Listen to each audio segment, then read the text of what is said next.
Amsal pasalnya yang keempat, ayat 6 dan ayat yang ke-8. Ada dua ayat yang saya mau bagikan buat kita semua pada hari ini. Janganlah meninggalkan hikmat itu, maka engkau akan dipeliharanya. Kasihilah dia, maka engkau akan dijaganya. Junjunglah dia, maka engkau akan ditinggikannya. Engkau akan dijadikannya terhormat apabila engkau memeluknya. Hidup ini gak cukup jadi pintar. Hidup ini gak cukup banyak pengetahuan, tapi hidup ini butuh hikmat daripada Tuhan. Amin. Kenapa kita butuh hikmat daripada Tuhan? Karena yang saya tahu, dengan hikmat Tuhan, hikmat itu akan menuntun kita, akan membawa dan menjaga kita untuk berkelakuan baik, bertindak hati-hati, dan menjadi baik hidup kita ke depannya.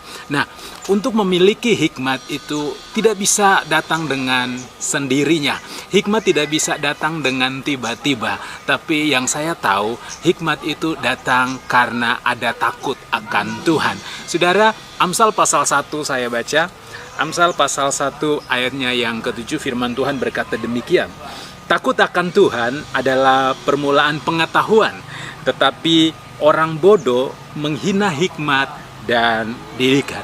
Jadi yang pertama, untuk memiliki hikmat, kita perlu takut akan Tuhan. Yang kedua, untuk memiliki hikmat, kita tidak boleh tinggi hati. Amsal pasalnya yang ke-18 ayat 12, firman Tuhan berkata demikian.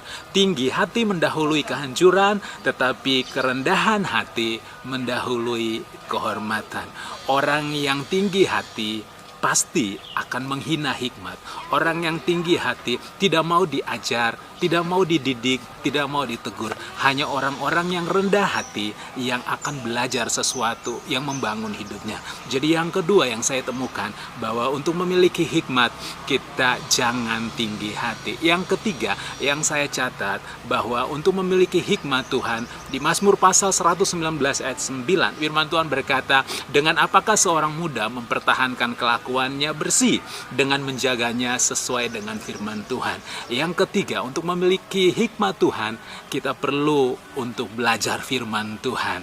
Firman Tuhan kaya akan segala pengajaran. Firman Tuhan kaya akan segala didikan buat kebahagiaan, kesuksesan hidup kita. Oleh sebab itu, luangkan waktumu, belajarlah firman Tuhan setiap hari. Engkau akan memiliki hikmat dan engkau akan berhasil kemudian hari.